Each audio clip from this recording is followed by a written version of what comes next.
WhatsApp பயன்படுத்தும் நண்பர்களே, உங்களுக்காக ஒரு அற்புதமான செட்டிங்கை நான் இந்த வீடியோல பதிவு பண்ண போறேன். அதுக்கு நீங்க என்ன பண்ணணும், வழக்கம் போல நம்ம வீடியோக்கு லைக் கொடுங்க. அதே மாதிரி தொடர்ச்சியா நம்முடைய சேனலை ஃபாலோ பண்ணிக்கங்க. வீடியோவை எந்த பகுதியும் நீங்க ஸ்கிப் பண்ணாதீங்க.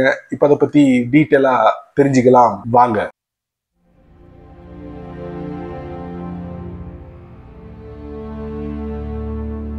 வாட்ஸ்அப்ல நீங்க ஒருத்தருக்கு வீடியோ கால் பண்றீங்க. அப்படி வீடியோ கால் பண்ணும்போது நீங்க எங்க இருந்து வீடியோ கால் பண்றீங்க அது மற்றவங்களுக்கு தெரியக்கூடாது. அப்ப நீங்க என்ன பண்ணலாம்னா, பேக்ரவுண்ட் அப்படிங்கிற ஒரு விஷயம் இருக்கு, அதை நீங்க பின்னாடி அப்ளை பண்ணிக்கலாம். அப்ளை பண்ணிக்கிட்டு நீங்க வேணா வீடியோ கால் பண்ணலாம். அப்ப அவருக்கு தெரியாது. ஆனா வாட்ஸ்அப் ஒரு படி மேல போய் நீங்க டிஃபால்ட்டா இருக்கக்கூடிய அந்த பேக்ரவுண்டை எத்தனை நாளைக்கு தான் பயன்படுத்துவீங்க? கொஞ்சம் வித்தியாசமா ஏஐ மூலியமா நீங்க பேக்ரவுண்டை ரெடி பண்ணி அந்த வீடியோ கால்ல நீங்க அப்ளை பண்ணலாம்ல அப்படின்னு சொல்லி ஒரு வாய்ப்பு நமக்கு கொடுக்குறாங்க. அதை நீங்க வீடியோ காலில் பயன்படுத்த முடியும். அதே போல இப்போ நீங்க ஒரு போட்டோ எடுக்கிறீங்கன்னு வச்சுக்கோங்களேன், அந்த போட்டோவுக்கு நீங்க நார்மலா பேக்ரவுண்டை செட் பண்ணலாம். அது இல்லாம நீங்க ஏஐ மூலியமா ஒரு பேக்ரவுண்டை ரெடி பண்ணி அந்த போட்டோக்கு நீங்க அப்ளை பண்ணி அதை நீங்க யாருக்கு சென்ட் பண்ண நினைக்கிறீங்களோ அது ஈஸியா சென்ட் பண்ணிட முடியும். இப்போ அந்த அற்புதமான விஷயத்தை தான் சமீபத்தில் வாட்ஸ்அப் அறிமுகப்படுத்தினாங்க. ஒரு போட்டோக்காக வாட்ஸ்அப்பை ஓபன் பண்ணுங்க. அதுக்கப்புறம் உங்களுக்கு பிடிச்ச மாதிரி ஒரு சேட் கான்டாக்டை ஓபன் பண்ணுங்க. பாட்டம்ல ரைட்ல பாத்தீங்கன்னா மைக் இருக்கும், அதுக்கு பக்கத்துல ஒரு கேமரா ஐக்கான் இருக்கும், அதை தட்டுங்க. தட்டியாச்சா?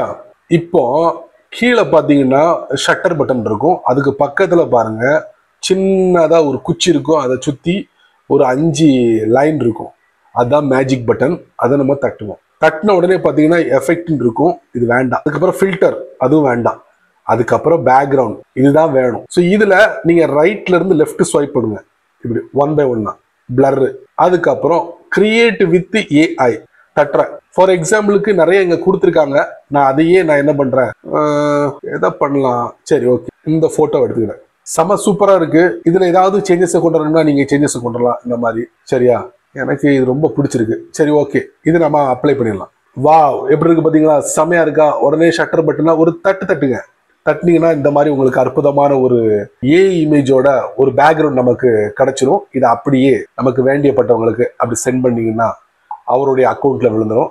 அவரும் இதை பார்த்துட்டு செமையா இருக்க, எப்படி பண்ண, எனக்கு சொல்லித்தாய அப்படின்னு கேட்கறதுக்கு வாய்ப்புகள் இருக்கு. அந்த வாய்ப்பை நீங்க மிஸ் பண்ணிடாதீங்க. சரி நண்பர்களே, இந்த வீடியோவை நீங்க ரொம்ப பொறுமையா நீங்க வாட்ச் பண்ணிருப்பீங்க. ஒரு போட்டோவுக்கு பேக்ரவுண்ட் டிஃபால்ட்டா இருக்கு, அது வேண்டாம். ஏஐ மூலியமா ரெடி பண்ணி நீங்க அதை அப்ளை பண்ணி யாருக்கு வேணாலும் அனுப்பலாம். அந்த அற்புதமான விஷயத்த நீங்க பாத்தீங்க. நீங்க மட்டும் தெரிஞ்சுக்கிட்டா நல்லா இருக்காது. அதனால வாட்ஸ்அப் யாரெல்லாம் அதிகமா பயன்படுத்துறாங்களோ அவங்களெல்லாம் தேடி பிடிச்சி ஷேர் பண்ணி விடுங்க. அவங்களும் இதோட பலனை அனுபவிக்கட்டும். நீங்க நம்ம சேனலுக்கு புதுசா இருந்தீங்கன்னா யூடியூப்காரர் ஹைப் அப்படிங்கிற ஒரு பட்டனை கீழே வச்சு தொலைச்சிருக்கான். விருப்பம் உள்ளவங்க அதை தட்டி விடுங்க. அதுக்கு கீழே கமெண்ட் செக்ஷன் இருக்கு. உங்களுடைய கருத்தை நல்ல ரீதியில பதிவு பண்ணுங்க. பிடிச்சா லைக் பண்ணுங்க, பிடிக்கலன்னா அன்லைக்.